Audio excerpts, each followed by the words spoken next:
Welcome back to Karsten Uncut. Today, episode 10, with a topic that's very close to my heart. ADHD is awesome.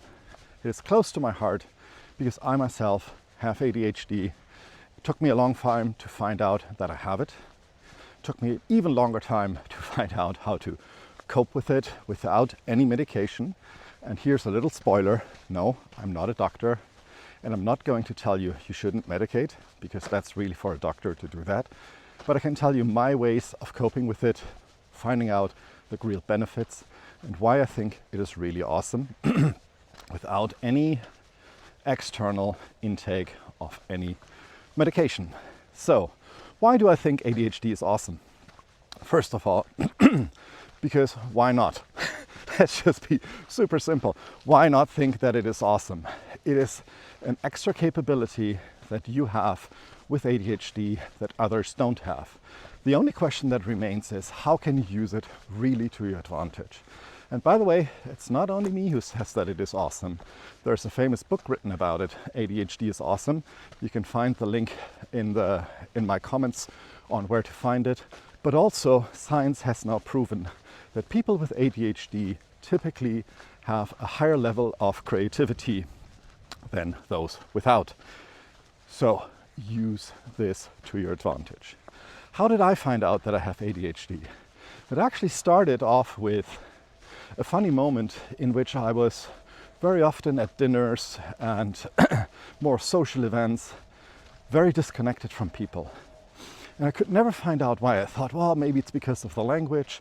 That was all then in Spain. Spanish was not my absolutely first language at that time.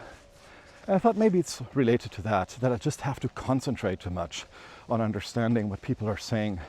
But in reality, it was different. In reality, my senses were scanning the entire room, trying to be in each and every one of the conversations, which of course I can't. And that made me absolutely overflow, as we would say in computer language. So I disconnected because I couldn't handle all the information and just concentrate on one little thing. The next part where I started to find out, hey, there's something that's different. I saw all my colleagues sitting in a coffee shop, in a bar, or wherever with their laptop and working. I wasn't able. I wasn't able to really keep my eyes focused just on the screen or just on the conversation. I was scanning through the entire room.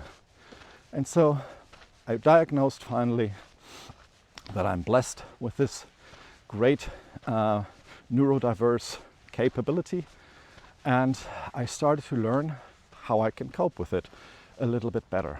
And there's of course things in today's world that make it super difficult.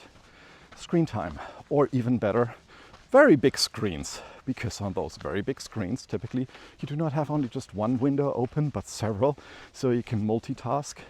Yes, I can multitask, and I still do multitask, but really there is a moment in which I need to pay more attention. That's when I click all the other windows down and just have one window in front of me and really just oblige myself to concentrate. It's a great feature. In more noisy environments, I try to really put myself in a position where at least one of my senses, the eyes, are less distracted, so I can just focus in on this one person that I really want to talk to. Simple trick, does a lot of things, helps you a lot. Use breathing techniques. The typical inhale, hold your breath for 3 seconds, slowly, completely exhale, hold the exhaled breath for 3 seconds, and then do that a few times, ideally with your eyes closed, just to also calm down your sympathicus and really have more mental strength is a great way forward. Another thing that I like to do a lot is what I'm doing right now. I take a walk out in the park. Guess what? Number of distractions, absolutely minimal. And for example, when I do one-on-one calls with my team, I just do them by telephone, not video. Yes, video is more personal, but we see each other a lot during the week. So for one call a week where we do not see each other, I think it works great because they have absolutely my 100% centered attention, and nothing else is more important than any of the words that they say to me in this very moment. Does it sound like I have a flaw? Maybe I do, but I work with it, I live with it, and even better is I can use this flaw in bigger meetings or on larger video calls or in any other situation because of my increased sensitivity. I do see, feel and sense things in meetings that oftentimes others completely miss.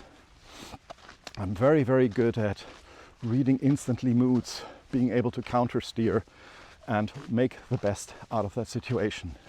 If you want to find out more about it, how I live with ADHD, and I really find it awesome, direct message me. I'm happy to talk to you more about it, and I hope this little episode was useful to you. Looking forward to see you next time on Karsten Uncut. Today, ADHD is awesome.